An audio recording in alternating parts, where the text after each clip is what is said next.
Mac Power Users, episode 723, State of the Platforms 2023.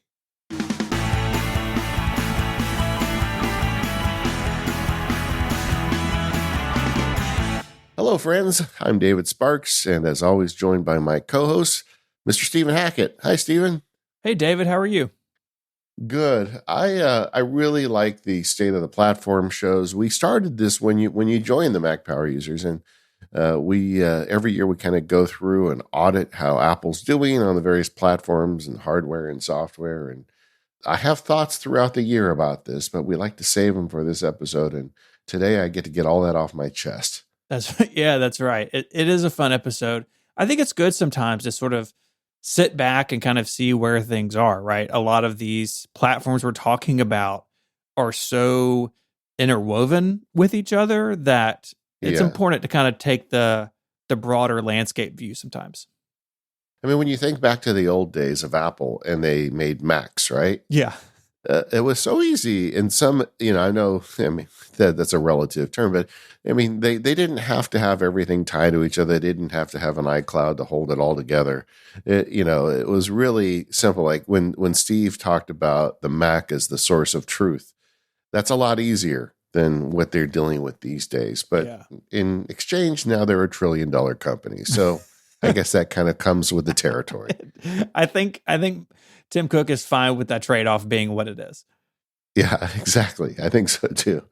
Today on More Power Users, we're going to be talking about the iPad and iOS 17.2 and Sonoma 14.2. They are dropping today as we record the show.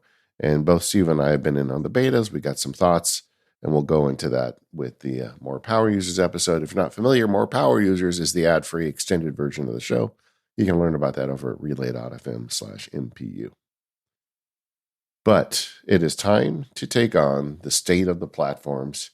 And you did the first pass of the outline. I was very pleased to see that you put the Mac right on top because we are the Mac Power Users. That's right. And I think for a lot of us who are deep in the ecosystem, the Mac is still the central point, right? Even if iCloud and other things mean that it's kind of quote, just another device, it's home base for us who make our livings at the Mac. And so, yes, I wanted to start with the Mac, and I want to start with popping a bottle of champagne or whatever people do when they're excited because the Apple Silicon transition is complete. We've been talking about this now in reality for 3 years, but rumored even before that. And this year, Apple finally finished out the transition. And now any new Mac you buy is Apple Silicon. They're all great. There's really not a bad Mac right now in the lineup. And that's just so refreshing. I mean, if you wind back the clock, 4, 5, 6 years, that wasn't the case. And we're not talking about things like overheating and butterfly keyboards. All that junk is gone. And we just got a really solid Mac lineup to choose from. Yeah, I mean, it was a question mark 4 or 5 years ago whether Apple was even interested in the Mac anymore. And turns out they were. They just were keeping it secret. And this transition to Apple Silicon has been just a delight. I mean, it really is right in line with the switch from the floppies to the spinning drive and the spinning drive to the SSD and then Intel to Apple Silicon. It's just the same thing where the first time you turn on a computer with this Apple Silicon on it, immediately everything is just better. Yeah. And I'm almost a little jealous of the people listening who haven't upgraded yet, that are still on an Intel machine, because you're going to get that moment, right? When you buy whatever it is you buy. It doesn't matter if you buy a used M1 or a brand new M3. You're going to make this massive jump in performance and battery life, and the device isn't going to get as hot, and just everything is going to be better. And it really is.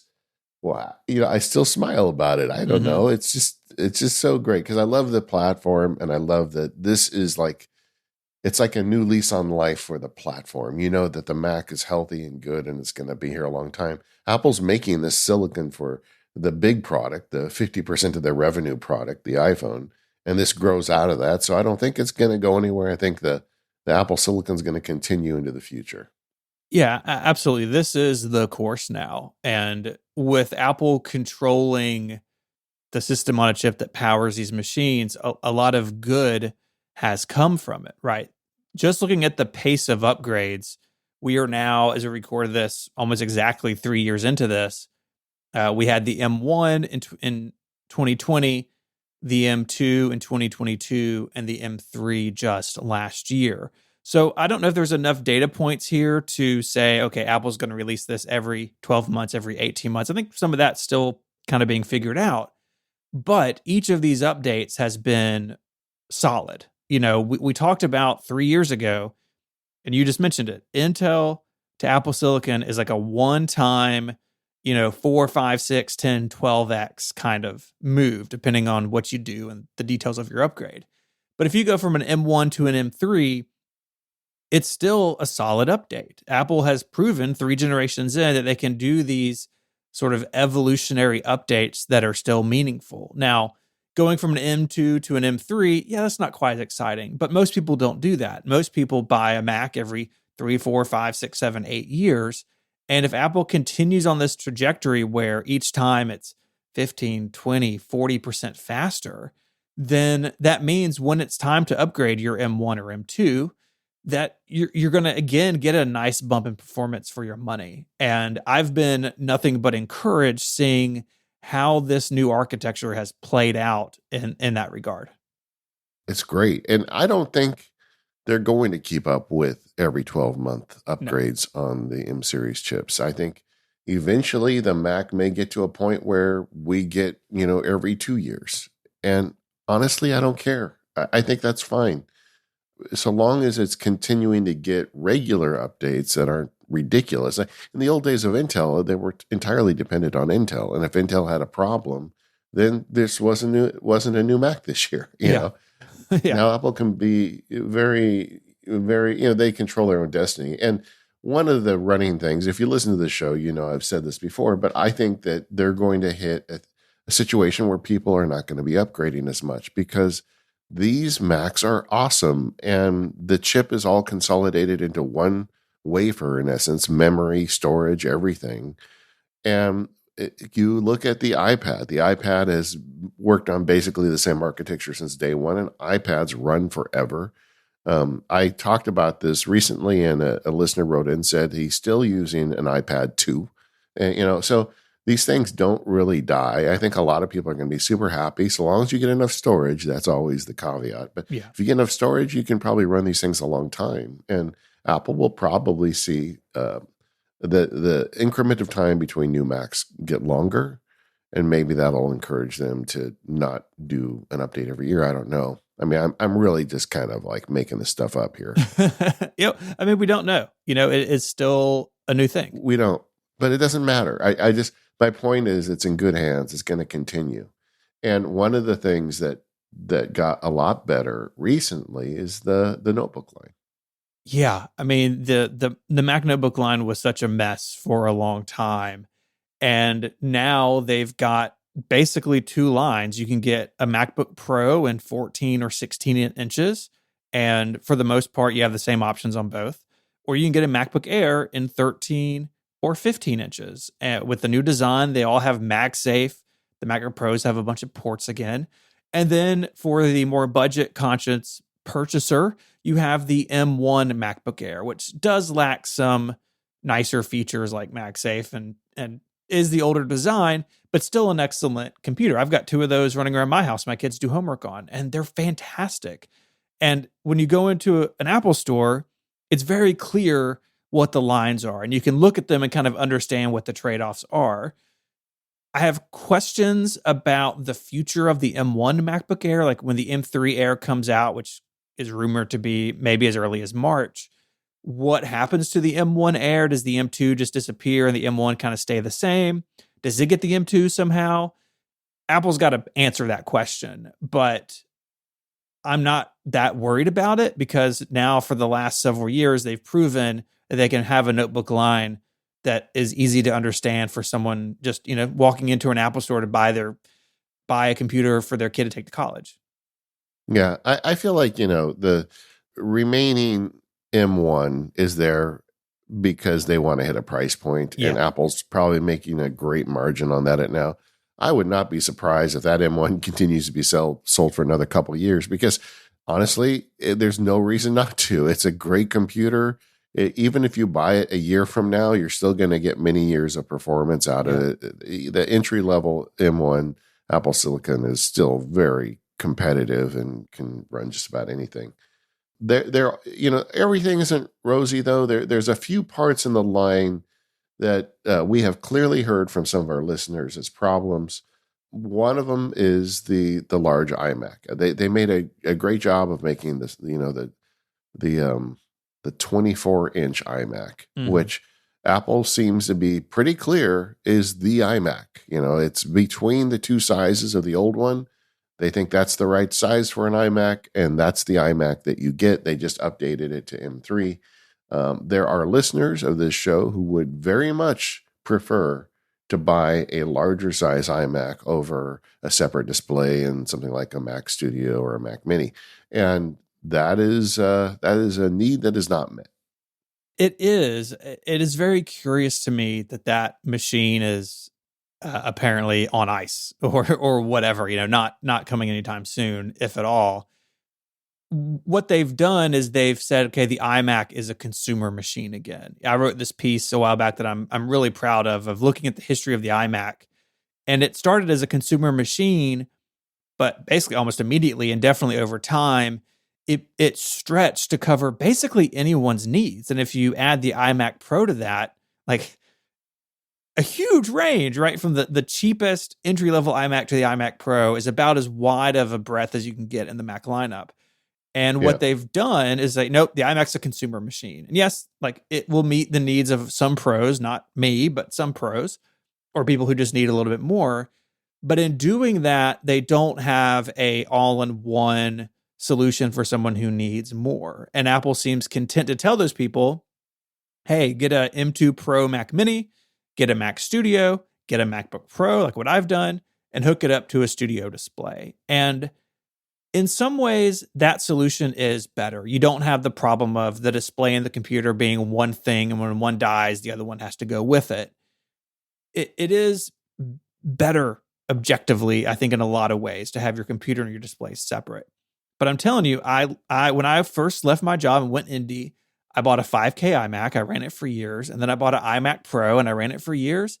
And to this day, I miss the all-in-one lifestyle. It's just something about it. Sitting down, you just have one thing. All the cables are in the back. Like there's something to that idea. And it is a bummer that Apple, at least for now, or again, maybe forever, is going to leave that solely in the consumer side of things. And honestly, I think it's a bit of a mistake. I think there is demand out there for a larger Apple Silicon iMac. The fact that they addressed it directly, I think, shows that they know people want it. And they're saying, nope, we're going to go this other direction. Do you think environmental impact has a role in that decision? To a degree. I don't think it's the biggest decision or the biggest factor. I think the biggest factor for them is we make a bunch of desktops now and we have lots of good options. And most people buy notebooks. But the environmental thing is a factor, right? If you have an iMac and the internal, you say nothing breaks, but use it for 8 years. There was a forum on the post on the MPU forums just this week about someone running Linux on an old iMac because the version of macOS it can run is ancient, but the hardware is still good. Well, like, if that's not the case, like, what do? Do you recycle it? Or if the computer dies and you have the screen, people harken back to the Target display mode days. It was like 2 years once a long time ago that you could use an iMac as an external display. If they brought that back, I think it would solve the environmental issue, but that doesn't seem to be in the cards either. And they could bring it back, I'm sure. I think the reason it went away originally was because of port limitations, but that's not true anymore. I mean, they're already sending a lot of display data over a cable. They could do it if they want. Yeah. I mean, you have an XDR, right, that drives way more data and pixels over Thunderbolt than a 27 iMac display would. And the fact they dropped it when they went Retina, I think. And it's a bummer, but this is the path Apple has chosen, I guess. Yeah, and I will say, sounding like an apologist, that I actually am kind of happy with the separation of the monitor and the computer at this point. like you, had a 5K iMac and I liked it, but now I've had 2 or 3 computers hooked up to this one monitor, and that's fine. So it's not the end of the world. You can get a less expensive monitor than what Apple's charging, and there are solutions around it. But I also hear you. I mean, if you wanted a big iMac, that's just not an option. And the fact that the one they sell is in between the two, that's Apple's saying, hey, we gave you the best of both worlds. It's 24. It's not quite as big as the 27, definitely bigger than the 20. But with the way things are, right, what I hear with that is, well, then I want a 30-inch iMac. I don't want a 27-inch iMac. I want a bigger one. And that's just Apple's made explicit, at least at this point, it's not going to happen. So if you are looking to get one at this point, I think I would probably start looking at Mac Mini or Mac Studio and monitor combinations, because I don't think you're going to get one anytime soon. Or maybe just see if you think you could live with a 24-inch. But it's not just the screen limitation, it's the processor limitation as well. I mean, the 24-inch iMac, you're not going to get as well built of, Apple Silicon as you would with some of the other builds. Yeah, for me, the reason I couldn't do it is partially screen, but yeah, it's the RAM and the storage space, because in the Apple Silicon world, all that stuff is tied together. All right. The other question mark over the existing hardware of the Mac is this year's newly announced Mac Pro, which, as you put in the notes, is just a Mac Studio with expansion slots, although you put just in quotation marks. Yeah, it's a curious machine. There were rumors a long time ago that there would be something just for it, beyond the Ultra processor, and that hasn't come to pass. The Mac Pro has always been a weird machine, right? Like I wrote at WWDC or right afterwards that, okay, there's a new Mac Pro, we can start worrying about the next one, right? Like that's how it goes. It's an odd machine, and there are people who need internal PCI, either for storage or capture or whatever, extra networking, fiber. There's lots of things. But that's always come, at least in the past few years, that's come with hardware that you can't get anywhere else in the line, right? When I had my 2019 Mac Pro, which I ran for 3 years, it was awesome because I could have more RAM and more storage and more processor power than anything else in the line. And that has been taken away in the new Mac Pro. And it means that there are people who will be totally fine with a MacBook Pro or a Mac Studio that would previously have used a Mac Pro. So I don't know what the future of that machine is. Will it kind of linger on and get, the M3 Ultra at some point, but not get other things that would set it apart, like external GPU support or its own system on a chip? I just don't know. I don't know. But for a computer that didn't sell very well to begin with, there can't be that many 2019 Mac Pros out there. To take one of its legs out from under it is a curious choice. Okay, so one question for you on the Mac Pro. It was rumored that there was this imaginary chip that was a double Ultra chip that didn't ship. But even that was complicated, right? Because it would always be double the RAM, double the video chips. Do you think that is the ultimate solution we're going for here? Or do you think Apple has something else in mind? I mean, that would answer the sort of the problem, air quotes, problem of the performance being the same as the Mac Studio. If Apple wants to restore the Mac Pro to being a machine that, if you need maximum performance, is the only way you get it, that would solve it. There, of course, will still be people who want to be able to add their own GPUs and upgrade the GPUs over time. But that just seems, at this point, incompatible with the Apple Silicon ethos that Apple has been working from now for 3 years. And so I think a quad chip would be a good thing, and it would make me feel more confident about the future of the Mac Pro. But I don't know if there's enough business there to justify, the R&D and the expenditure in making those chips to be worth it. Yeah, I agree. And I feel like the existing one is a placeholder. I don't think this is the end of the story. I think that they have something in the future in mind, or they probably wouldn't have even released this thing. So That if I had to bet a nickel, I think that we're going to get more on the Mac Pro story in the future. But the point I would make, and the final point on the Mac Pro, is that this is the fringe computer for the people at the very end of the performance curve. Oh yeah. For most of us, the Apple Silicon transition was a massive win. Like the MacBook Air you get with Apple Silicon is way more than the MacBook Air you got with Intel Mac. For sure. And those machines, those entry level machines, they benefited the most from the transition in the first place. Okay, so now that we're done complimenting Apple hardware on the Mac, I have some requests. Okay. I would like to see Apple take some risks. I feel like the Mac is a very stable platform. It's a very predictable platform.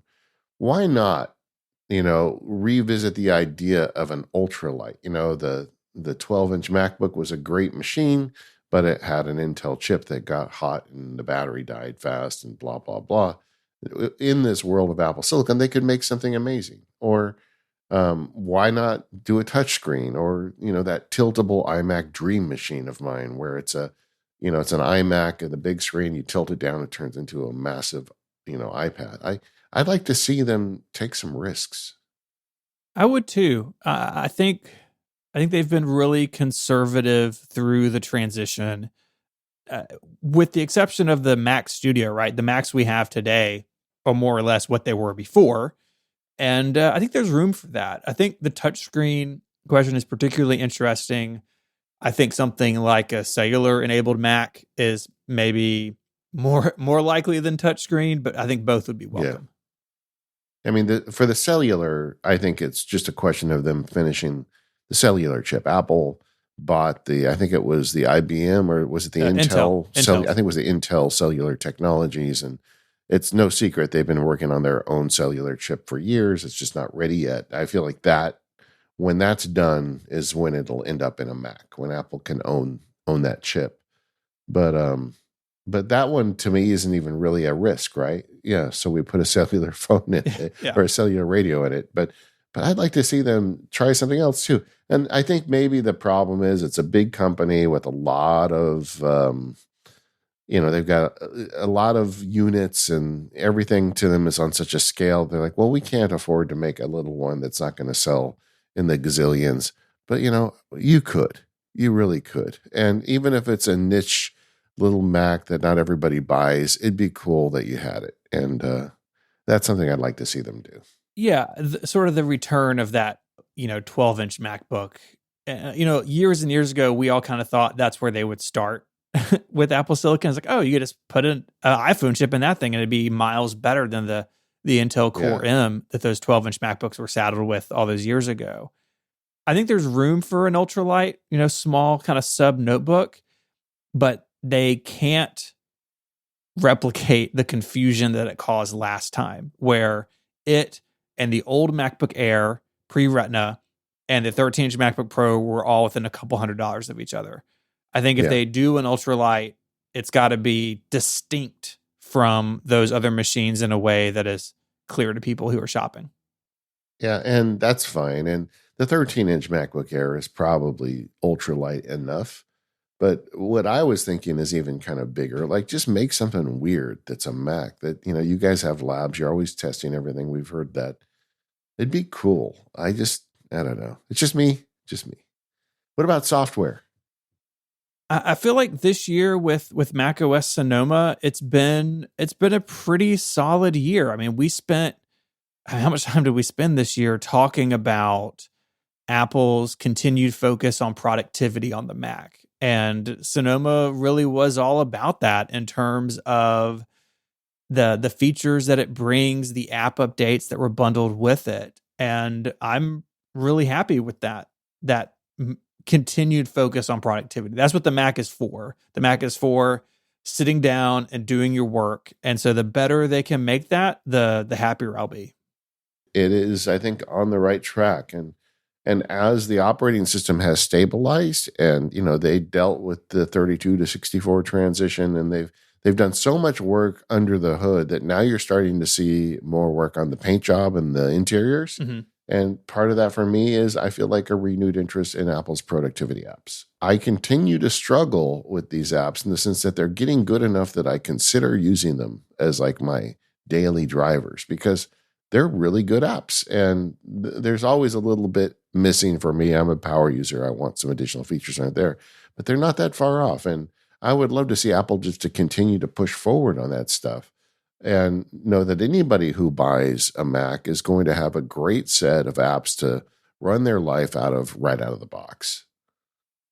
Yeah, it's that tension we've spoken about so many times where Apple has to make tools for the masses, but as those tools get better, those of us who need more kind of look at them like, oh, maybe I could squeeze down into reminders. Maybe I could use Notes instead of Obsidian or something else. And there's always going to be that friction, I think, but I think what's more important is Apple continuing to make those products better and better for the 80%, 90% of people who do rely on them. Yeah, because the fact is, you and me, we say we're going to do it, then we try it, and we're like, oh, no, this isn't going to work. Yeah. But there you go. But, it's been stable. They're making improvements in the places where they need. The dictation stuff this year, I'm a broken record on it, but it's much better. And there is just a lot to like about the software that Apple is shipping. Things I would like to see a renewed interest in Apple Mail. I've gone through the gamut so many times of trying to quit Apple Mail and going to something else, and I always end up back in Apple Mail. But boy, I wish Apple didn't make me want to leave Apple Mail so much. And last year we got some improvements. This year we really didn't get much. I would like to see Apple put more effort into making Apple Mail into something that is usable for people that want a little bit more in terms of feature sets. So some of the stuff that is very common in most mail apps just hasn't arrived in Apple Mail, and it doesn't make any sense. One feature that stands out to me is like Spark and Hey have the screener where the first time you get an email from somebody, you can just say, no, never again. And like, that's such an Apple feature. That sounds exactly like something that Apple would want to implement. And I'd like to see stuff like that show up in Apple Mail. Yeah, it would be sweet. I think having that competition on the Mac, I mean, even something like MimeStream, which is sort of a more traditional mail client, but at least for right now, like custom built for Gmail, like that's good for Apple Mail. It will encourage that team to continue to push the ball forward. Just like having good third-party notes apps and reminders apps and weather apps have made all those apps better too. I have a repeating reminder in OmniFocus every 6 months to Google Fast Mail MimeStream. Because, I heard the CEO once say, oh yeah, we're very interested in Fast Mail. And with it, Fast Mail has its own mail protocol. I forget what they call it, something. JMAP. JMAP. I want so much for them to do that. And the day they announce a beta, I'm hooking it up. Yeah. It is on their quote considering section of their roadmap. So maybe one day. One thing I think people talk about some is it time for Mac OS to sort of adopt the iOS and iPadOS strategy of backing up to iCloud? On the Mac, it's kind of weird. Like if I have a new Mac and I log into iCloud, honestly, I get a bunch of my stuff. I get all my photos, I get my Safari stuff, I get all my notes, contacts, calendars, but I don't get everything. I don't get, stuff in my downloads folder. I don't get desktop and documents unless I've turned that synchronization on. Do you think that is a route Apple could take of, let's leave Time Machine as it is, where you have your local disk, on your desk or whatever, taped to the back of your iMac. But in addition to that, having true full system iCloud backup for the Mac. Do you think that's feasible? If it's technically feasible, they should absolutely do it. I mean, this should be something where nobody has to think about how to do a backup system or, go buy a spinning drive or whatever. And users have got used to the fact that if they drop their phone in the ocean, they can get a new one and get back up and running in no time.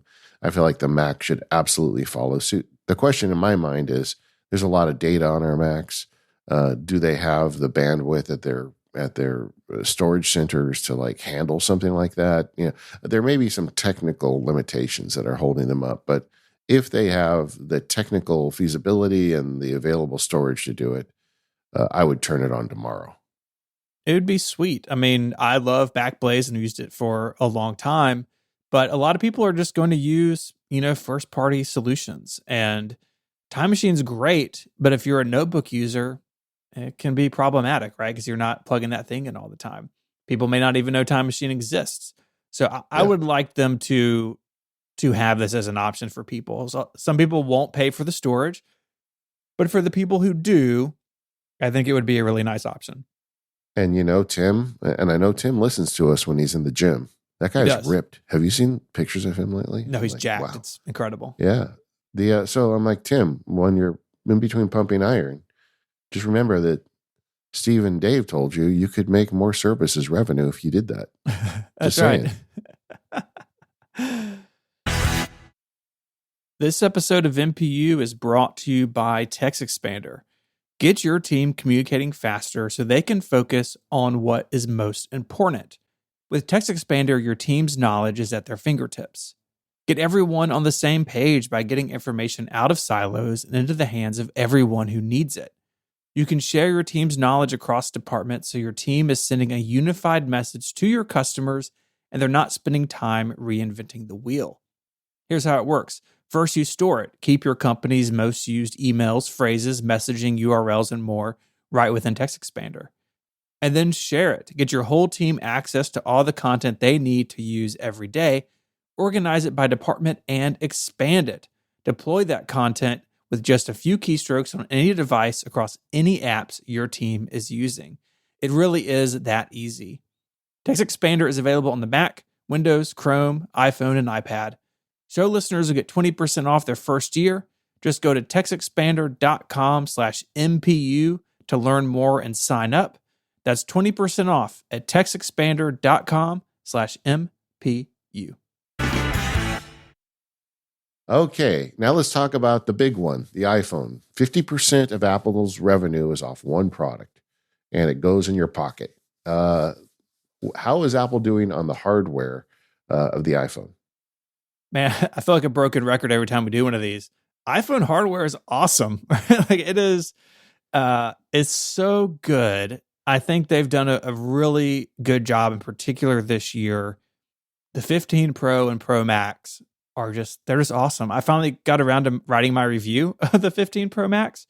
You know what? Yeah. It's a pretty dang good phone. And the design is awesome. The camera is amazing. The weight reduction with the titanium rails and the new aluminum frame, it's really good. I have really no complaints about the modern iPhone hardware. And I think even the business model of you have the regular and the Pro, some years that's been muddier than others. This year it makes really clear sense, the differences between them. And I think it's important when we think about this to remember that in its first year of production, the iPhone Pro is going to sell really well. And then the Pro gets replaced every year.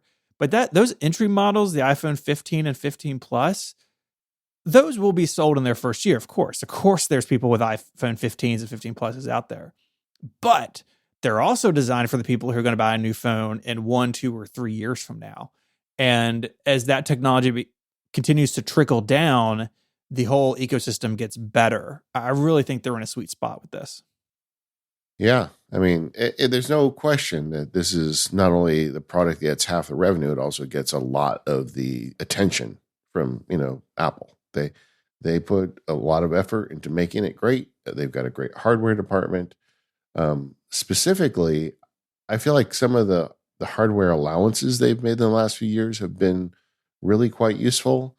The action button to me is, I think, a great improvement. Mm-hmm. I use it all the time. In fact, I wanted to talk to you about that. Are you using your action button at this point? Talking to people in the labs, I get the impression a lot of people thought it was kind of fun for the first week and haven't really adopted it that much, but I use it all the time. I do too. Initially, I just had it hooked up to the camera. I didn't use it very much. But I, at some point since, create a shortcut that all it does is I press the action button, I get a text box, and whatever I type in that text box gets saved to my inbox in Todoist, my task manager.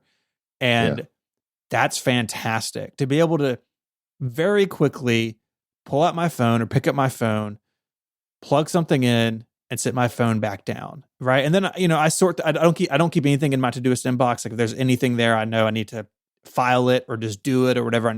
Manage it somehow. But it's the fastest task entry mechanism I've ever had, and I really am enjoying it. Yeah, me too. Mine is contextual. Like if I'm at Disneyland, it turns into a camera. If I'm working, it does something else. But I think it's great, and that's the kind of innovation I like. I mean, somebody's listening, going, "Oh, great! They added a button." He's all excited, but they added a programmable button, and that gives you a lot of options on an iPhone. I thought that was pretty good. The other thing I wanted to ask your thoughts are on the iPhone camera system, like the big driver of sales of iPhones, I think, is not people wanting to get an action button or process their email 5% faster. But I think the camera system is what sells iPhones. Is Apple living up to the promise every year to make the camera, better enough? I think so. And I think in particular this year with the 5X on the Pro Max, it's pretty great. Having that extra zoom really changes the types of photos you can take with this phone, right? I go to a lot of sporting events.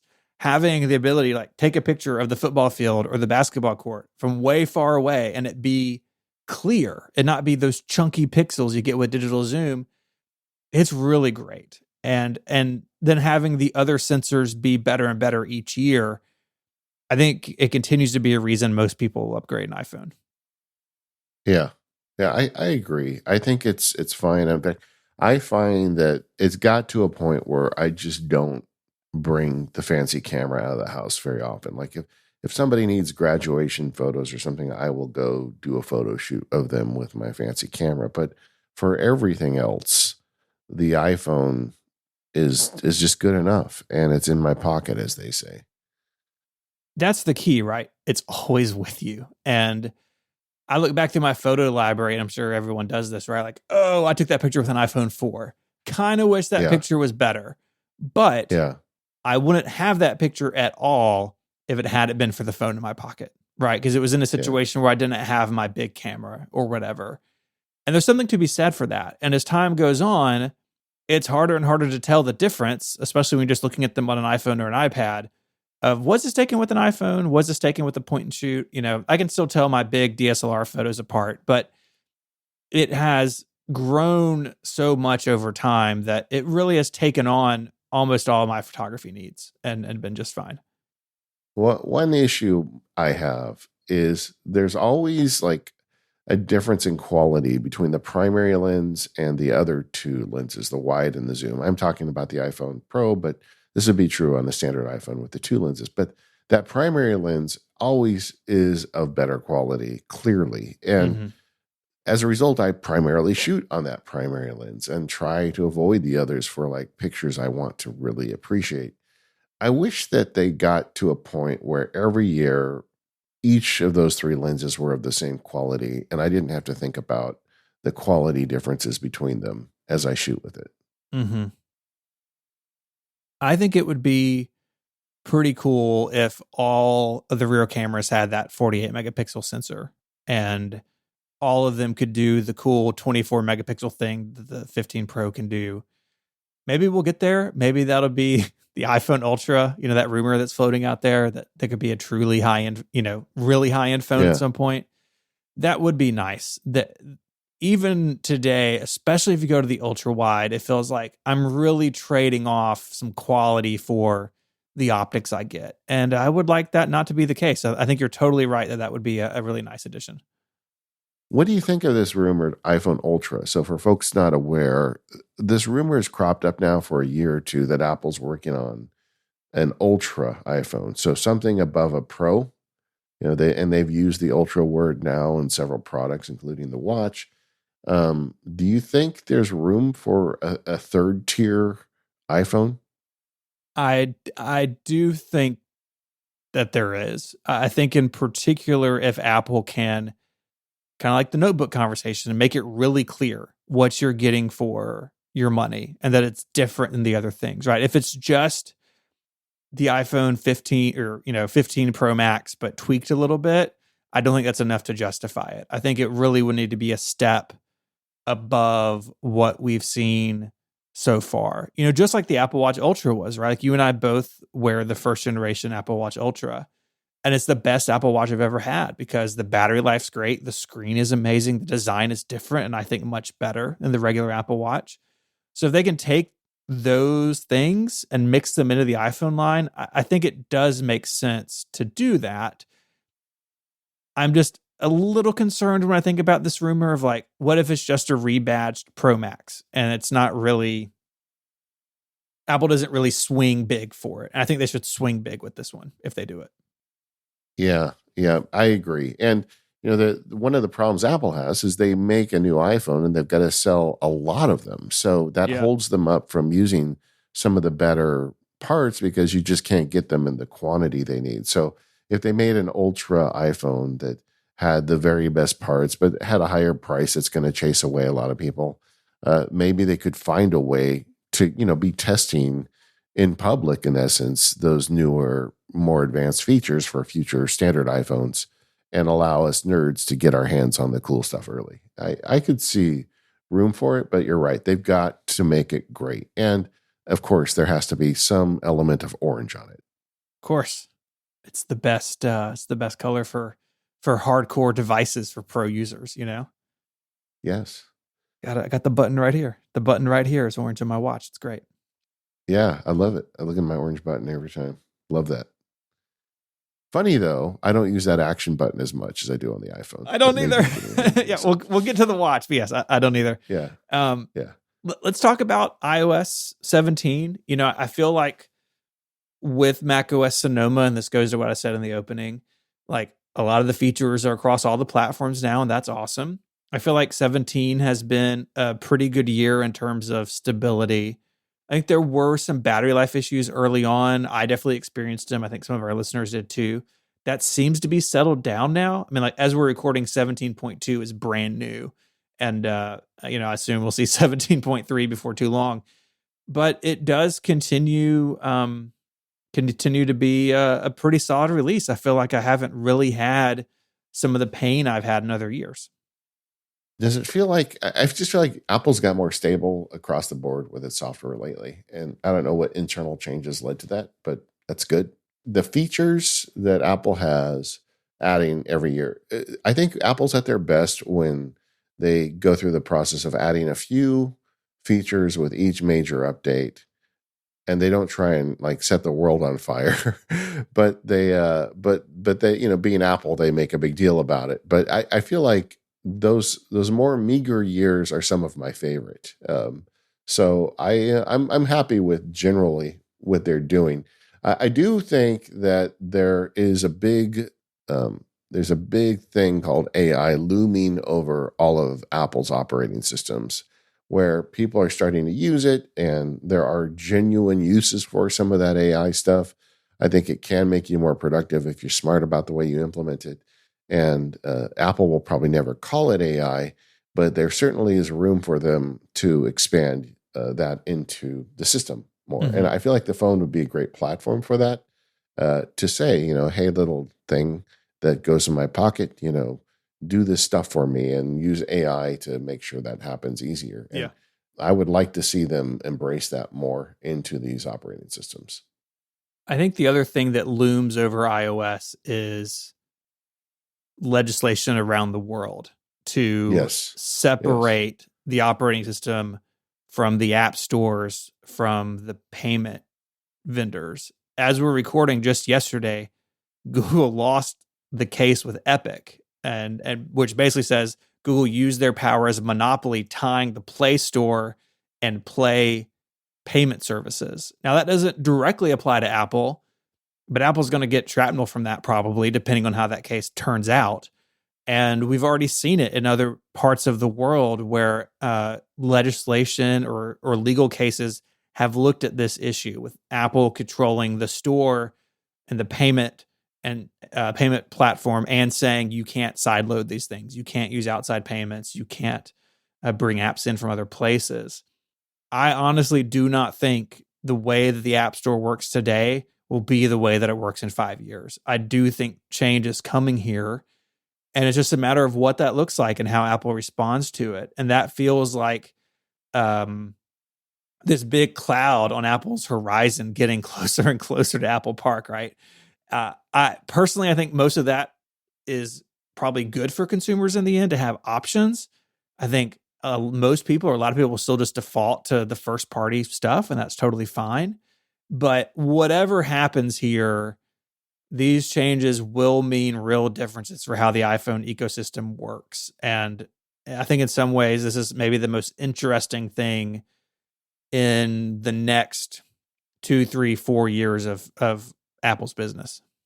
Yeah. Side loading is coming. I don't think there's any question. And how that looks and who does it is all up in the air right now. There was an article I read recently that said Microsoft is looking at making its own app store for the iPhone to sell, the Microsoft game stuff, because they couldn't make it work with Apple when they were trying to do it before, because Apple won't let you and blah, blah, blah. And so they're going to just make their own app store. And while we're all thinking, well, I'm not going to sideload, I'm not going to go to some, shady third-party app store that is who knows where and going to get my credit card. But then you're like, oh, Microsoft, huh? Right. Well, I could maybe trust them, right? And then suddenly sideloading is a thing. And I think it's going to happen. Questions in my mind are they just going to do it in jurisdictions where they're legally required? I mean, you could see that happening. Like in the EU, they've got legislation that seems like it's inevitable they're going to have sideloading there. But does that mean they'll open it up everywhere else at the same time? And, what's Apple going to do about it? Clearly, they're not happy about it. They want to control the experience.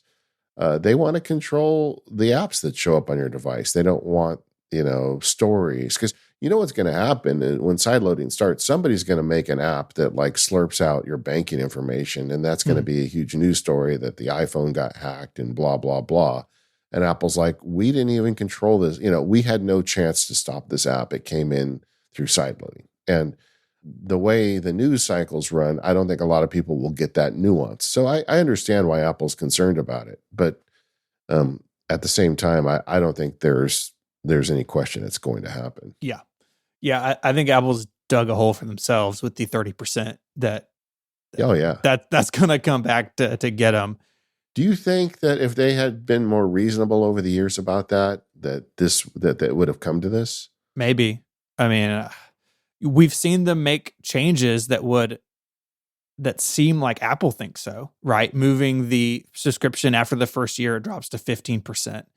Having the App Store small business program where if you net, I think, less than $1 million a year, it's 15% instead of 30%. Like, they have done things that indicate that they realize, oh, this is too big of a piece of the pie for where we are today.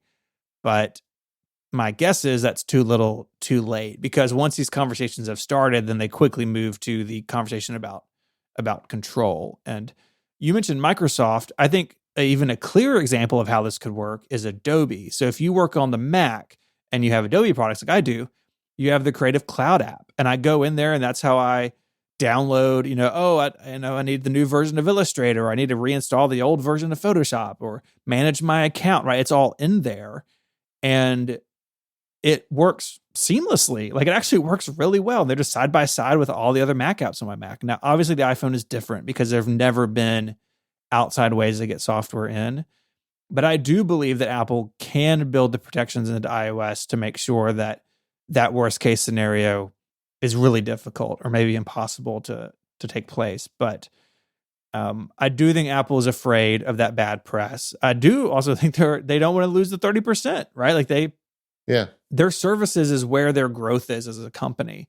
And like it or not, Apple's a publicly traded company, and publicly traded companies have to manage their growth, right? That's what Wall Street is about. That's what this whole thing is about. Well, they have to manage their 90-day growth. The long term doesn't matter as much. Right. And services has been how they've chosen to do that, for right or for wrong. And the App Store is a big part of that. The Google paying them $1 bajillion to be search in Safari is a big part of that. And it kind of feels like that's over the whole ecosystem. But man, the iPhone is the center of that storm in a way that I don't think Apple loves. This episode of the Mac Power Users is brought to you by Electric. Unbury yourself from IT tasks and get a free pair of Beats Solo 3 wireless headphones when you schedule a meeting. Just go to electric.ai/MPU. Turning a small business into an empire takes work, and you have to keep your ear to the ground for things that will help you take it to the next level. But this can be hard when your attention is pulled in different directions, because that's the reality of being a boss. The team over at Electric knows small businesses, maybe like yours, face these challenges. That's why they're on hand to help with the time-consuming parts of your business, like standardized device security with best-in-class device management software, so you can implement best practices across the board and be ready to scale. And employee onboarding and offboarding done for you, saving you an average of 8 hours per request. Plus, Electric will help you keep a single point of visibility into your IT environment to control your devices, networks, and applications, while simplified reporting allows you to achieve and maintain compliance. And proactive IT recommendations and automated workflows make IT easy to manage for even non-technical users. And look, if you're hearing this and you think your company could use some of these services, but you're not sure where to start, Electric's experts will guide you through the process of establishing standardized IT processes for your organization. It's easy to think you can do your own IT. Heck, maybe you can even do some of it, but you're not going to be able to do it as well as an expert. You want people to come in that can do this for you. Moreover, you need to spend your time working on the business, not the IT. And for Mac Power Users listeners, Electric is offering a free pair of Beats Solo 3 headphones for taking a qualified meeting.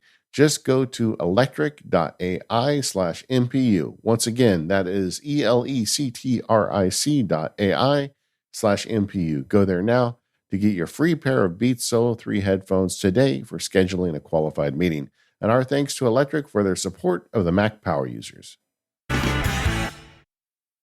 Let's talk about the iPad. A weird year for the iPad. No new iPad hardware in 2023, except for one weird Apple Pencil, which I guess we can talk about, but no new tablets this year. Yeah. Does anybody care? I mean, was the problem that the hardware wasn't good enough? I mean, No. I feel like the story on the iPad is we didn't get any new hardware, and it's still a really good iPad. You know, they could afford to take a year off the hardware. That's not the problem with the iPad, but still, let's talk about iPad hardware. There are some things that I think need attention, and one of them is just the state of the product family. We just got done saying what a good job they figured it out for the iPhone and the Mac. Is the iPad just as good? The iPad is a confusing product to shop for. I mean, yeah, you walk in the Apple Store, and I'm going to buy a tablet, right? You may have an idea of like which one you want, but if you're looking in the middle of the range, you have like the 10th gen, the iPad Air. They basically look the same, although they don't work the same, like different keyboards that aren't compatible with each other. And then you also have an 11-inch iPad Pro, which is way more money, but basically looks the same as the others. I think right now it's messy in the same way that the Mac notebook line was messy back in the Touch Bar days. And I don't know how they get out of that. Mark Gurman has written a lot about this over the last couple of weeks about maybe they do this or that. I think Apple's desire to have a tablet at every price point has made the lineup it's just confusing for people. And I would like to see them simplify that, but I don't know if they can do that in a way that they would find satisfactory. Like if they just had the cheap iPad, then an iPad Air in the middle and a couple iPad Pros like they did years ago. Like I don't think Apple wants that. I think Apple likes that there's price optionality, but it does make it confusing. Well, I feel like, it's hard to talk about hardware improvements to a device that's selling point is it's basically a piece of glass that's a screen with very minimal, bezel around the side. I mean, that's the whole idea, right? But I would like to see them improve it. Like, I feel like the action button is a natural find for a future iPad. Now that we've got it on the phone and the watch, the iPad should get one too. I do like the idea of camera placement being reconsidered. Like, why not put a camera in both the horizontal and the vertical for people who want to use these things for conferencing? I just talked to somebody recently on a Zoom call, and they were looking to the right side of the camera the whole time, and I knew exactly what was going on. They had an iPad, right? The camera is low and pointing to the side, and Mm-hmm. if you look at the person on the call, it always looks like they're looking away. And the iPad, for the amount of money, especially some of the upper ones cost, they could probably afford to put another camera in it. I would like to see them, try to upgrade some of the hardware. Yeah, I think that may be part of the simplification. Because like right now, that 10th gen iPad has a lot of those new ideas in it, right? Like the Yeah, like the camera on the long side. But then that meant the pencil couldn't go there because the pencil was designed yeah. back for 2018. It's just they've got to sort that stuff out. I think they will. I think the 10th gen iPad is sort of that's where they want to move. Now they got to fix the Apple Pencil problem, and they've done that so far by introducing a new kind of middle ground Apple Pencil just last month or 2 months ago now. Yeah, But that's not the solution, it's though. not the solution. People want something that clips onto the side, right, and charges, without a wire and all that stuff. But I think they'll get there. It seems like maybe as early as March there could be iPad updates, and we'll see. I think the other thing they can do to clear the lineup is like really lean into the iPad Pro being the nice one. Like the 12.9 has the micro LED that's never come to the 11-inch. Make both of those things OLED or micro LED. Really make the iPad Pros distinctly different in terms of what they can do. And the answer is not put an M3 in it and have all the other ones on the M2, because on the iPad, like unless you're truly the top 1% of iPad users, all iPads have been fast enough for a really long time. I don't think anyone really cares about what processor is in their iPad. I think it's much more about how's the screen, how's the sound, what are the accessories like, how do they connect. I think they have all those levers they can pull to make it make more sense. What are you doing with your iPad these days? Are you still rocking the iPad Mini? I was until very recently, and one of the kid iPads wasn't updatable anymore. So my youngest has my iPad Mini now as sort of his, homework and screen time iPad. So I bought a refurbished, I don't even know what year it is off the top of my head, 11-inch iPad Pro. So I'm back on that size. Wow. And you seem very happy with the Mini. I'm surprised. I really was. I really liked the Mini. And I tell you what pushed me, I almost just did another Mini. But I've taken on some outside stuff. Like I'm on a board of an organization now, and like it's actually quite a bit of meetings and that sort of stuff. And I found the iPad to be actually pretty great for that sort of work, where I can have like a PDF on one side and Apple Notes on the other, and just like take notes of the meeting without taking my full laptop. And so I did the Pro as like an experiment of like, can I do some like really light computing on the iPad again? Because with the Mini, I just gave up on productivity on the iPad. It was a Netflix machine, man. Like that's all it was. Yeah. And with the slightly bigger screen, I feel like I've been able to move back into that a little bit. But say they revised the iPad Pro in March or October or some point next year, I'm fine with what I have. It's like a refurbished M1, I think, and it will last forever, and it's fine. Yeah, it's funny because like how old married couples like get the same preferences without communicating. I feel like you and me are getting like that because I've had a similar experience.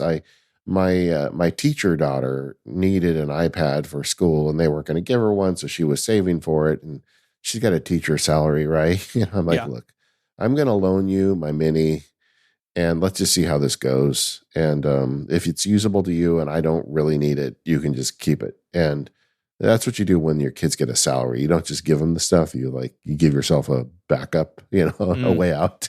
But I'm going to let her keep it, and she's using it every day in school. And I got the 11-inch out of kind of mothballs. I wasn't using it much. And for the last 3 or 4 months, I've been using that. And I even took down the 12.9-inch that I had on the desk as kind of the status board thing because I wasn't using it as much anymore. I've got the big screen. Everything's kind of going good. And I was thinking, I could get by with just this 11-inch. It's fine. The only downside is beta season when I want to load up the latest beta and I don't have an extra one. And so I can't make up my mind if I sell the 12.9 inch or just keep it around as the beta or not. But I've been really enjoying the 11 inch again, and maybe that's just the one for me. Like you, I don't think, I think mine predates M1. I know it doesn't like do all the latest and greatest stuff.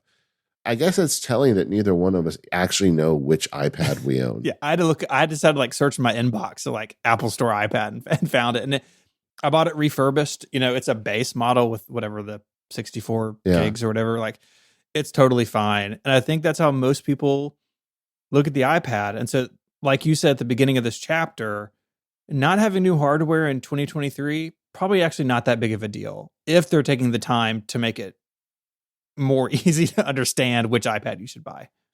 Yeah. Yeah. What about the software? Oh, man. I knew we'd get there. My story has not changed. The iPad software is great if you want an iPad to do iPad things, but that's the extent of it. Yeah, everything they've done to iPad OS, and they've reworked a lot of Stage Manager and done a lot of these other things. For me, and I think for a lot of people, it just doesn't compete with Mac OS, and it may never compete with Mac OS. Like, maybe Apple's getting to a point where they kind of realize it's actually maybe not the future of computing that they once said it would be.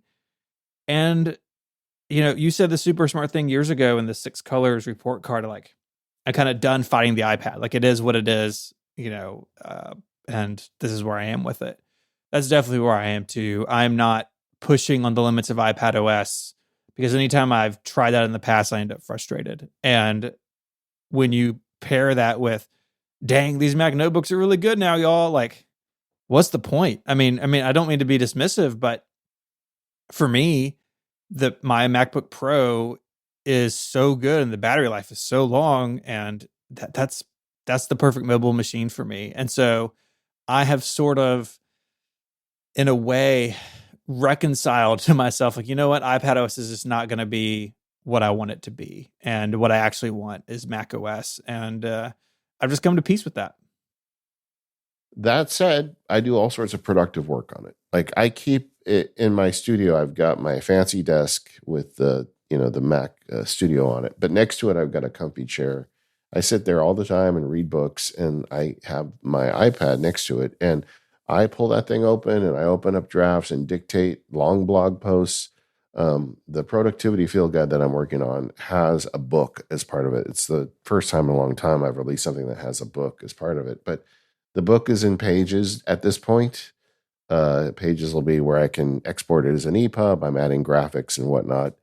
And I've done almost all of the work on that over the last several months on this 11-inch iPad with a keyboard sitting in that chair. Mm-hmm. And, it's fine. Pages works great. It does the things you need it to do. You can be productive with it. You just can't record a podcast with it and do, Mac power user type of work with it. And like we've said now several times, our problem was we were trying to do that stuff, and we would find ways to kind of make it work, but it never really worked. And it's just not necessary. I mean, it just doesn't matter. And like you said, you get a MacBook Air, which is about the same weight as an iPad, but it's got a built-in keyboard, and it does Mac things. Surprise, right? So just treat it that way and see if it's useful to you or not. You can make your own choice. But I don't even know that I'm complaining about the state of iPad software. I think it just kind of is what it is. I don't think Apple has changed. I think Apple's kind of always felt this way. It's us on the outside that we're trying to read more into it in hindsight. It's me, not you, Apple. Yeah, I think all that's fair. I think that the iPad is, the tension like within Apple over the iPad is so clear in the product itself, right? That they don't want to make it the Mac, because then what's the point? And it's got to be more than the iPhone. And some of the decisions they've made have been truly bizarre over the years. Like, if you look back over some of the multitasking stuff, in particular in iPad OS, some of those ideas are just weird, man. They're just weird. But yeah, I think for the people who can make it work as their full-time computer, that's awesome. Like, having something so thin and so light being your only machine is really cool and futuristic. But for the rest of us, there are other options, and I think that's fine too. Like, both are okay. And just to bang the AI drum one more time, I think the iPad is another device that if Apple put in some sort of AI based automation, like think about, I don't know, a simplified shortcuts that runs off your voice, I think the iPad could be a huge beneficiary of Yeah, a technology like that. I think so too. Apple Watch, how are we doing? Yeah, another one of those things, kind of like the iPad, pretty quiet year for hardware, right? We had the Ultra 2 and the Series 9 that did add some features, but aren't the sort of big updates that I think some people want, and particularly in the mainstream Apple Watch, where that design is feeling a pretty old at this point, I think, if I could be honest. But I think overall, like the iPad, there are lots of options, and that's good in a product like the watch. I mean, my brother and sister in law just got their first Apple Watches, and they got Apple Watch SEs, which I think not on sale is still a little too expensive, but they got them on sale somewhere, and they're really happy with them, right? Like they don't, I told them I was like, if you spend a little more, you have a screen that's always on, and this and that. They didn't really, those features didn't seem interesting to them. So they were able to get in the Apple Watch ecosystem for the very first time for not much money. And then on the other end, you have the Ultra, which continues to be fabulous. I had no, like, not even a hint of desire to upgrade my Apple Watch Ultra this year because the first one is still so good. But if you are getting into the Ultra for the first time, the Ultra 2 is fantastic. So the hardware, while quiet this year, I think is still mostly okay. I just do hope something happens with the Series 10 to freshen up that design, and maybe they take some cues from the Ultra. Maybe they don't, but I think it's time to see some changes in that mainstream Apple Watch. Yeah, and even though I have no interest in the Ultra 2 because I have the one, the fact that it was released, I think, is important. That this is a product that they're going to take serious. It's going to get a yearly update. It's always going to be the latest and greatest. I think so too. I never really understood the rumors of, oh, there's not going to be an Ultra 2. It's going to be an every 2 year thing. That never made much sense to me because with the Apple Watch, very clearly Apple's okay with really minor updates year over year. And I don't know why that would have been different for the Ultra. And it's the most expensive one, and Apple likes to keep those fresh. The thing with the hardware and the Apple Watch, honestly, is really not about, in my mind, the look of the device. It's the sensors. I mean, how much further can they go with health sensors? Because that's so critical to what the device is at this point. I know one person at least whose life was saved by an Apple Watch. I think it's increasingly becoming a thing where people know somebody like that. And blood glucose is on the horizon. There's a bunch of sensors Apple's been working on that if they can figure that stuff out, the Apple Watch, that's the biggest hardware improvement you can make to an Apple Watch. To me, I don't need it to become round instead of square or something. I need it to do more to keep me alive. Yeah. I mean, if you think back to when the Apple Watch was introduced, it was like, it's going to be your iPhone replacement.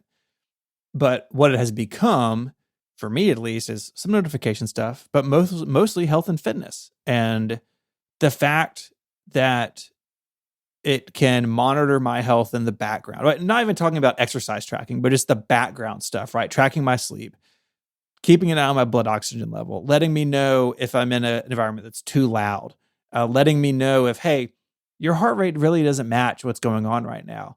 And knowing firsthand, unfortunately, that the car crash detection works after I was in a pretty scary car accident earlier in the year. That stuff is what makes me strap on my Apple Watch every morning, right? Because for a long time, I went back and forth. I'd wear the Apple Watch for months and then I'd wear another watch, right? But over the last couple of years, it's really become about that background, like health and fitness safety net feature set that I care about the most.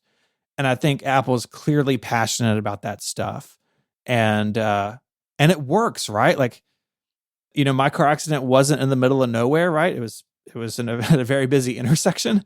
But if it had been in the middle of nowhere and I wasn't able to call 911, my conjunction with my watch and my phone could have done that for me. And there's so many stories out there of, I didn't know I had a cardiac issue, and my watch tapped me one day and said, "Hey, you got something going on. Maybe go let your doctor know." Yeah. How many people out there that has been true of over the years? And that's what makes this product so important, I think. And that honestly is what pushes it. I know people in my life that I'm encouraging to get one. And normally I don't push Apple hardware on people. I'm not that guy, but I'm like, look, you're of a certain age. This thing might make a difference for you. And all you have to do is spend, some money on it and strap it on your wrist. Yeah. And I have encouraged a lot of people around me to buy these watches for that very reason. So I think, the hardware question with the Apple Watch is, what additional sensors can you give me? What additional data can you give me about my health? And going over to the software story, I think that's the same thing. I think we got the story wrong on the Apple Watch from the beginning, partly because Apple was talking about, oh, you can get all these apps on your watch. And after this many years, do the apps really matter on your watch? I was looking, and there's a couple that I use, but I think the real benefit is the device as a health monitor and a notification device. And they should lean into that with both the software and the hardware and make the apps secondary. Because for most people, the apps don't even exist as a secondary thing. You just use the apps on it and you never go further. Yeah, I only have a couple that I use on any regular basis, and if they were gone, honestly, it wouldn't be the end of the world. I would still wear the Apple Watch. For me, it's Carrot, Weather, and Todoist. But having that sort of background information gathered all the time, that's what I care about. And I do think WatchOS 10 is interesting. Like, I like the new sort of design language they've brought, where especially on the Ultra, it's really nice, where you have like nice colorful backgrounds and graphics. And it looks great on the Ultra, but it also looks good on the other watches. I like where they've taken WatchOS 10. I still think they sort of screwed up what the side button does, but I've gotten used to it. It's fine. But I think you're right. I think most people like it's fitness, it's some notification stuff, and then the rest of it is just bonus if that. I can't leave the watch without talking about watch faces because it's just such a weird contrast where Apple says this is the most personal device we've ever made and blah blah blah, but the faces are what we tell you they're going to be, and you're going to like it. I mean, and there are faces that are useful. I feel like this year we got actually some of the Ultra infograph style faces are actually kind of nice. I like them, but that's not good enough. I feel like we should be able to get third-party watch faces. I would love for guys like David Smith to be able to sell watch faces. Yep. And I understand there would probably be some limitations on it or whatnot, but it's been so long and we've been talking about it so long. Do you think they even have an interest in it? Is this a thing where they're just saying, well, we're going to wait for a slow year and then we're going to give you your faces so you'll shut up? Or do you think they're philosophically just opposed to that and they are never going to let us put our ugly user-generated, developer-generated watch faces on their beautiful watch? I thought that was the case for a long time, that they were just completely allergic to it. What gives me the tiniest amount of hope, and it's like a grain of sand of hope, right, in an otherwise completely empty vacuum, is lock screen customization on the iPhone. That I can make my iPhone lock screen look absolutely bonkers. And let me tell you, as the father of a teenage girl with an iPhone, people do wild stuff with the lock screens, just really nutty stuff with their lock screens. And that gives me a little bit of hope that Apple's willing to crack the door open to customization. But I am definitely never counting on it. Like, I wouldn't pick it, as a pick in our game on Connected, where we try to predict the year in advance, because I think they do want this watch to be a curated experience. And yes, you can customize it, but you're within, pretty strict guide rails of what you can do.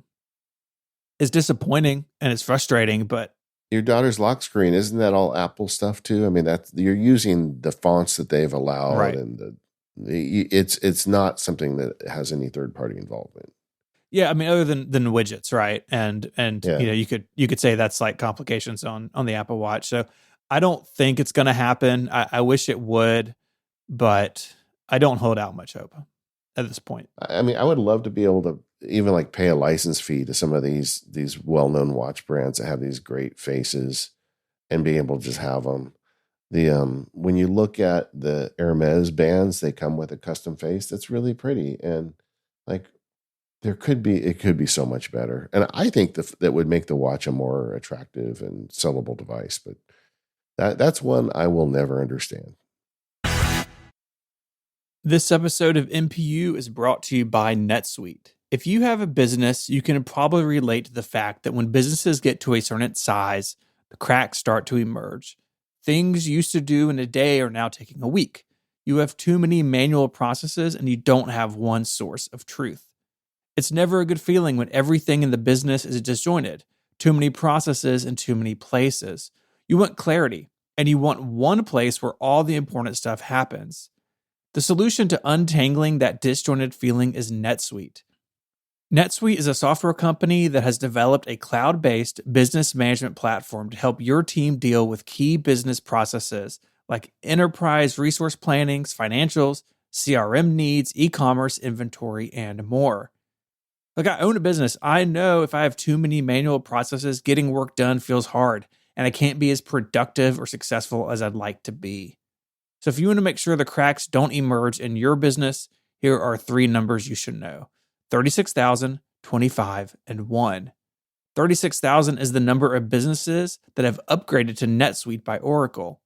NetSuite is the number 1 cloud financial system, streamlining accounting, financial management, inventory, HR, and more. 25 is because NetSuite turns 25 years old this year. That's 25 years of helping businesses do more with less, close their books in days, not weeks, and drive down costs. And 1, because your business is one of a kind. So you get a customized solution for all of your KPIs in one efficient system with one source of truth. Manage risk, get reliable forecasts, and improve margins. Everything you need to grow all in one place. I know as a business owner what a difference that can make and how much easier everything operates when information is available. It really does mean that smart decisions can be made faster.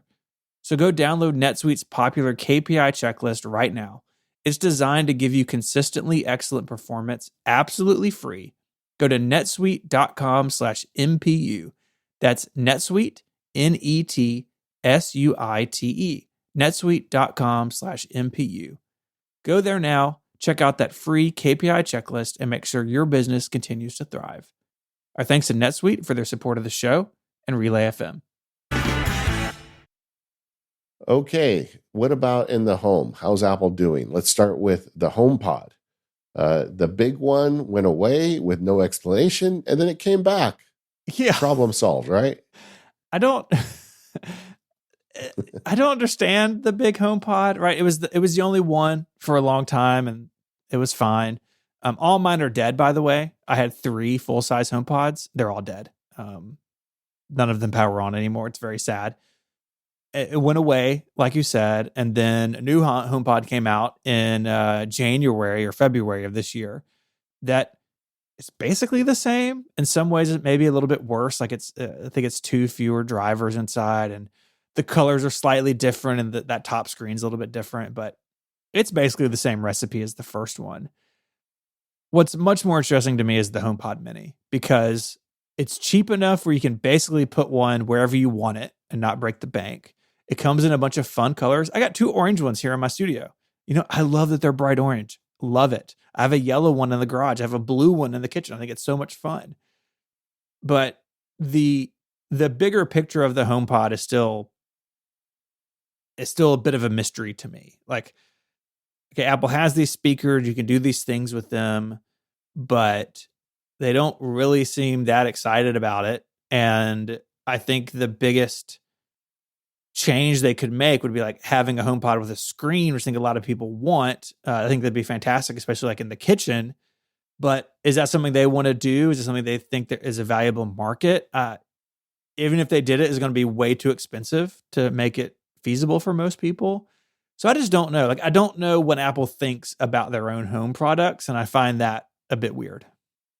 Yeah, I'm hesitant to say this because of karma, but all of my original HomePods are still working.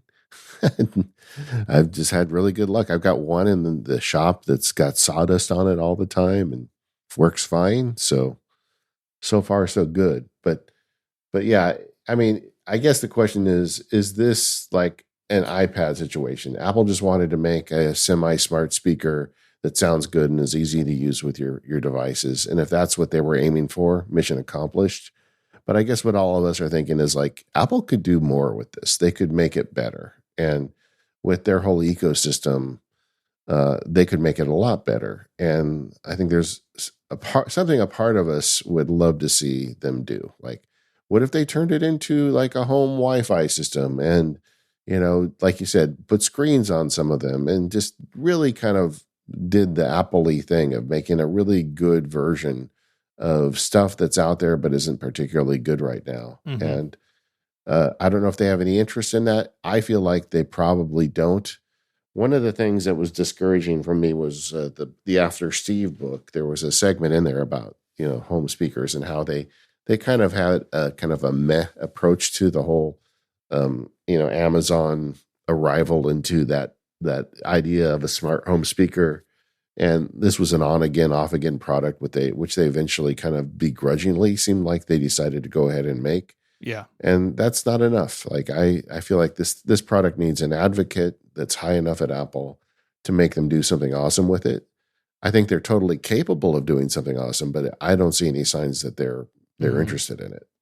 And I think they're a bit hampered by Siri, right? If you have a screen, that's different. But when Siri is the only interaction and it falls on its face as much as it does, it's better than it used to be, right? Like for a long time, the canonical example was you can't set multiple timers. Well, they fixed that, and thank God, because multiple timers is awesome in the kitchen. But things like asking a simple question and it not being able to tell me an answer, but saying, oh, I sent something to your phone, or you can look that up when you're on your phone. It's like, but HomePod, like I'm, making something here in the kitchen, or my hands are full in the garage and I just need an answer to a question, like, or doing the wrong thing or misunderstanding me. They have made improvements. I'm not saying that. But when Siri is the only interface, it can be a bit frustrating. And I don't know the cure to that other than Siri getting better and or adding a screen.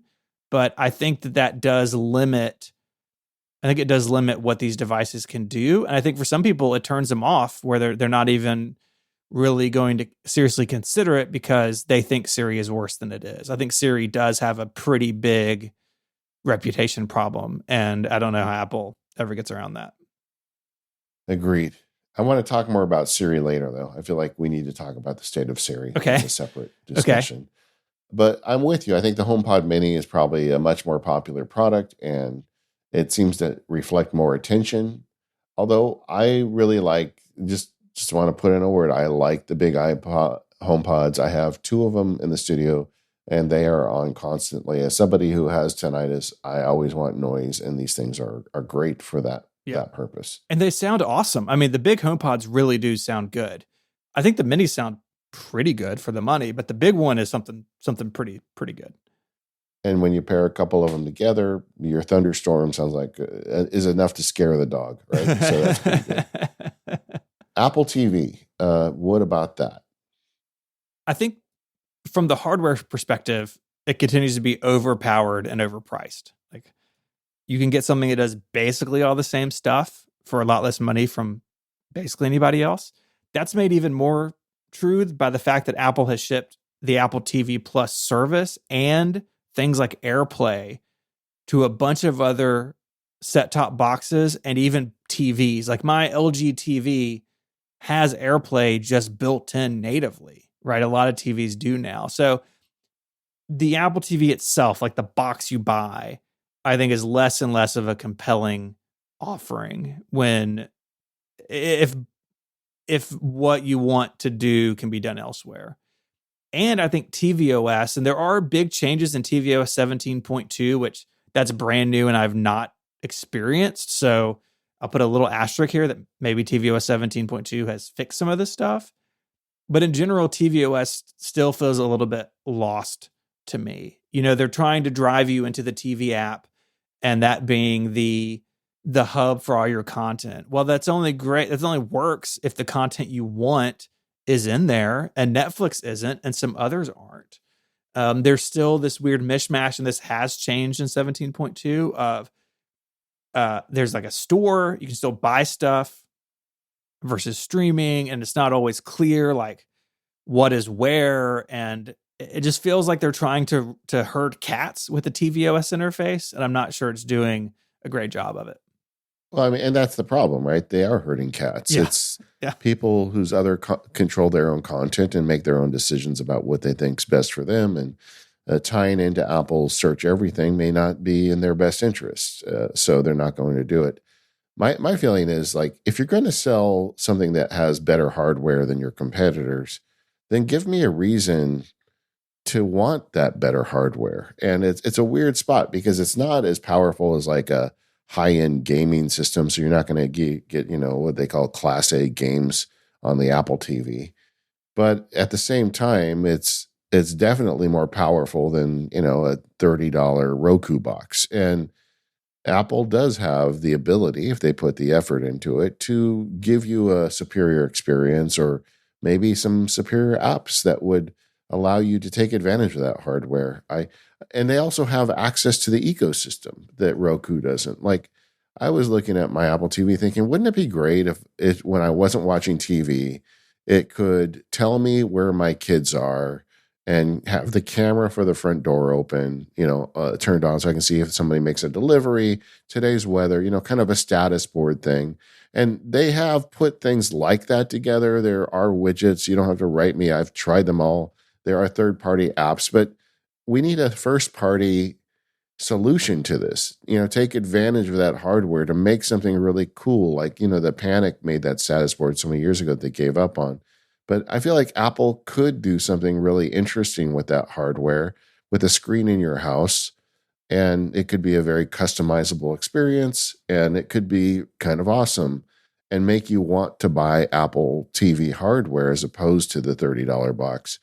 But I feel like it suffers from a lack of attention again. It's like, yeah, that's an idea. I'm sure that this isn't, if Apple's listening, I'm sure somebody there has already written down this idea and has already considered it and chosen not to do it. But that's the kind of stuff I would like to see them do, is like say, okay, we do charge a little bit more, but it's better and it's a better experience. And it's that second part I don't feel like we're getting out of the Apple TV. Yeah, I think in general, Apple in the home, it just feels like a bunch of missed opportunities. It feels like we're not even really talking about HomeKit, but I think HomeKit has come a long way. But the TV in particular and the iPad to a lesser extent, are such important components of HomeKit where they're the hub, but also I would like my TV to be like the dashboard for my home. And they just haven't put those two things together yet. And it feels like there's all this opportunity, there's all this possibility when I have all these products and they know about each other and they know about my data in iCloud and they're hooked up to my doorbells and my lights and all that stuff. It's like all the pieces are there, or at least a lot of the pieces are there. But Apple hasn't put them together in ways that are truly compelling yet. And I hope that they can. It would be great if all these devices were smarter and better integrated, and the HomePod or the Apple TV could be a true smart home dashboard and hub where I could very quickly see what's going on without digging through the home app on my phone. But they're just not there yet. And I think they could get there if they want to. But like I said earlier, I honestly don't know if they want to. It's so hard to read Apple in this area. With these other products we've talked about, it seems much easier to understand where the company's coming from and where they want to go. But I just don't know about the home. And maybe they don't know. But yeah. The thing in Apple's favor, and then I'll stop ranting, I promise. The thing in Apple's favor here, really two things. One, their story on privacy and security, I honestly think is the best in the business. And when it comes to smart home stuff, that is of utmost importance, right? That's great. The second thing they have in their favor is that people in the Apple ecosystem tend to be pretty deep in the Apple ecosystem, right? Yes, there's lots of iPhone users with Amazon Echoes out there. But they do have a lot of their user base who are willing to invest in the Apple ecosystem because all the stuff just works together. And again, they're sort of just leaving that opportunity unrealized at this point. And no one else has done it great either. Like Google and Amazon have both struggled in these areas too, but Apple does have a unique opportunity here that they seem unwilling or unable to take advantage of.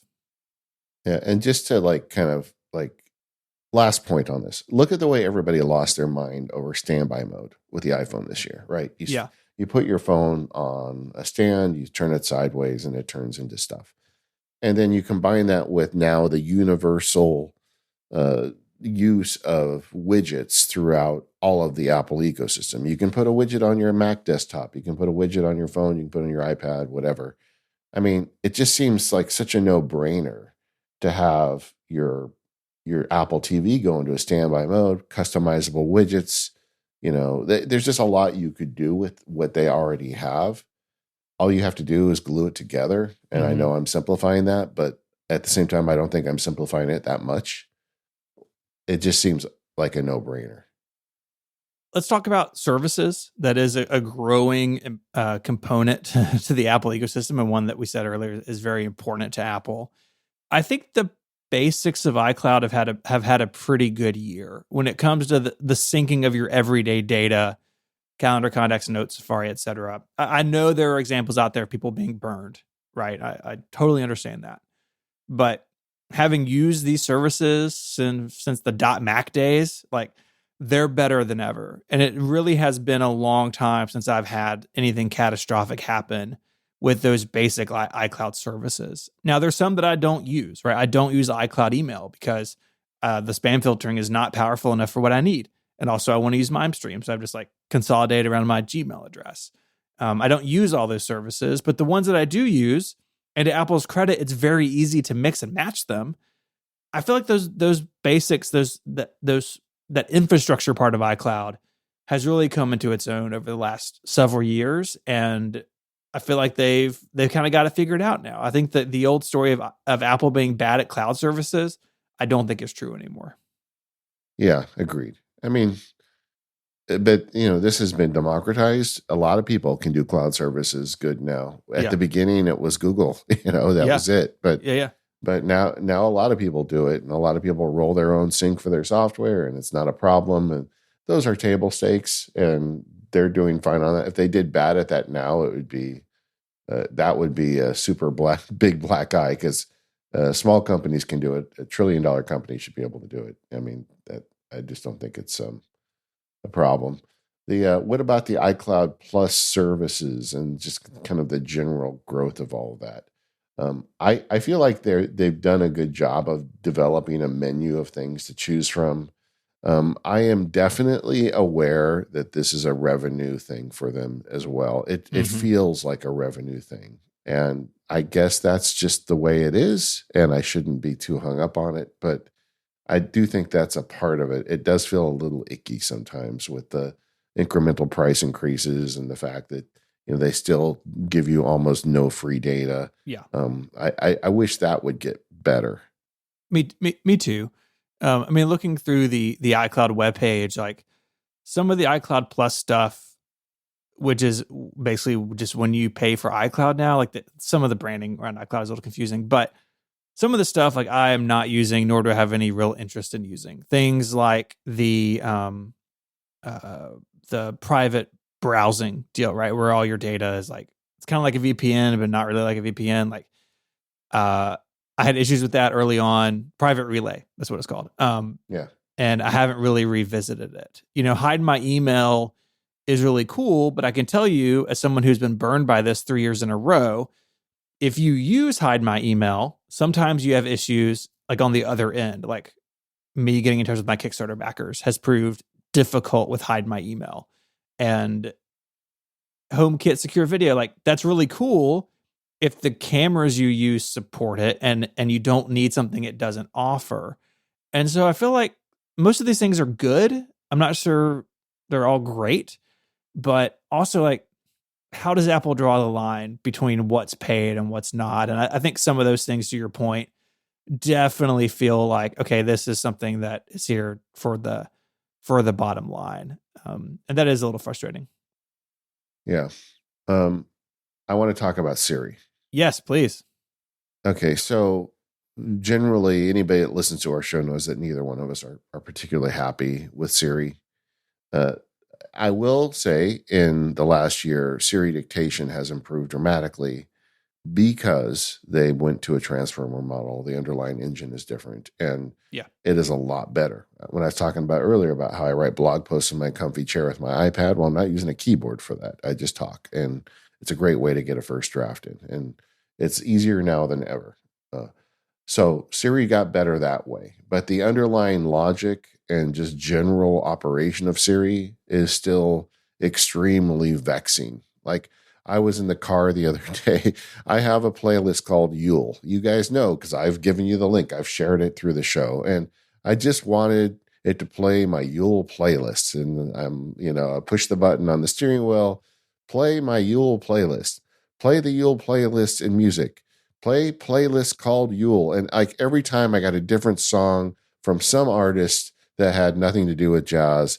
And the device knows that I listen to the Yule playlist repeatedly throughout every December, and it just couldn't get there.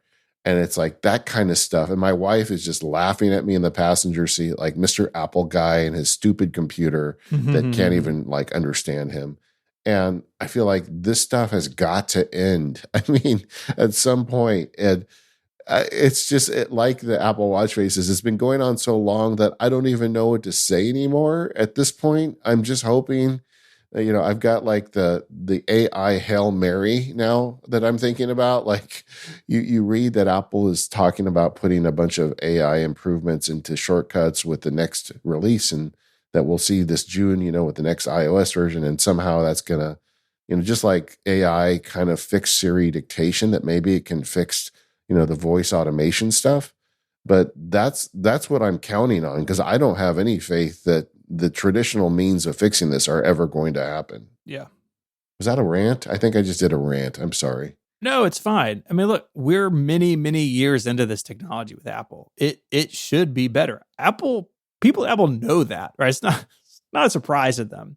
And I think they are making efforts to improve it, but I do think that they have a lot of baggage in these technologies that they have to contend with. I think also their insistence on things being local on your device, which I applaud wholeheartedly. Don't hear what I'm not saying. That may limit what they can do in some cases, right? Thinking like with iCloud Photo Library, it used to be that you would tag and like all your photos with names, and that stuff wouldn't sync around your iCloud Photo Library. It's like, what in the world? What are you doing? They've improved that stuff over time, but no doubt they have struggled as well. And I think it's, your example of like, it's something that I do all the time. It works sometimes, other times it falls on its face, and you can't tell why, right? It's like, what changed? I said the same thing in the same way in the same place, and on Tuesday it worked, and on Wednesday it doesn't. That's why these things have a bad reputation with consumers, that it's inconsistent, and they've got to deal with that, because say they fix it to, say 17.2 and Sonoma 14.2, whatever, that, instantly cured all of our issues with Siri. It doesn't, but say that it does. It would take years for people to get that message, because like so many of these things, I tried it 3 years ago and it just barfed, and so I gave up. People have long memories when it comes to those sorts of failures, and that means Apple is kind of always fighting time when it comes to improving them. Yeah. Well, and I think it's something that they clearly need to fix. I mean, we were talking earlier about Wall Street.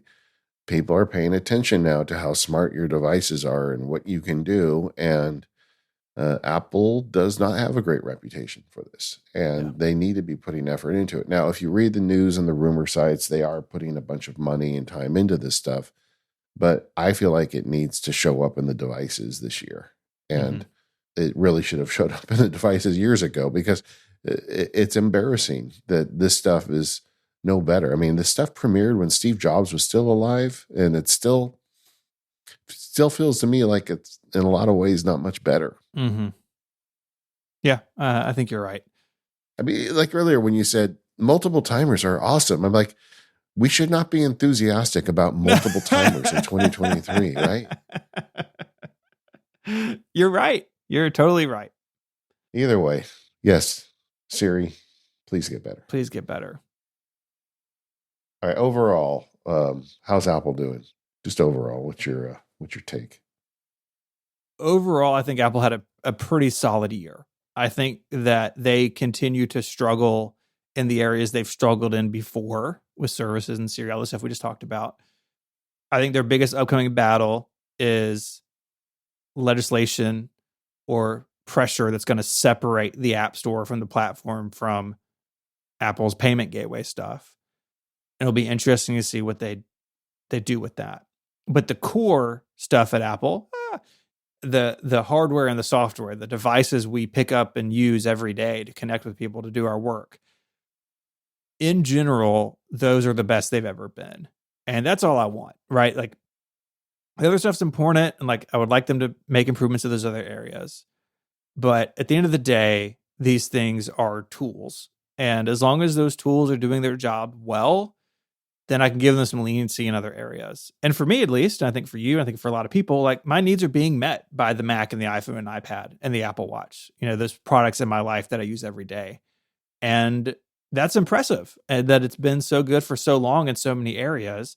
And while I would like them to slow down sometimes on the software and focus on some of the details they get wrong, in general, I think they've had a pretty solid year. I think that's exciting. I will agree. I think that, like I make my living with this Mac and I'm at it sometimes way too many hours a day, and it always delivers the goods. And the iPad and the iPhone do the things I need them to do, and the watch. I mean, overall, I think Apple's doing great. There's a reason why they're so successful and why so many people love their stuff. And this stuff is hard. I mean, there aren't any competitors to Apple that are operating on their level, not even close. That's why it's easy to find the things that we want to make better, because, they're doing everything else so right. But I do have to say that earlier when I finished my rant on Siri and I used her word, my phone just said, Siri just popped up on my phone and said, I can't help you with that. Oh. So I don't know what's going on, but maybe Apple's telling me they're not going to fix it this year. I don't know. What do you think? All right. We are the Mac Power Users. Thanks for indulging us on our yearly review of the state of the platforms for Apple. I think we both agree. Good marks, but there is room for improvement. Thank you to our sponsors this week, TextExpander Electric and NetSuite. We are going to be going into the new features into iPad and iOS 17.2 and Sonoma 14.2 in today's More Power Users episode. If you're interested, More Power Users is the ad-free extended version of the show.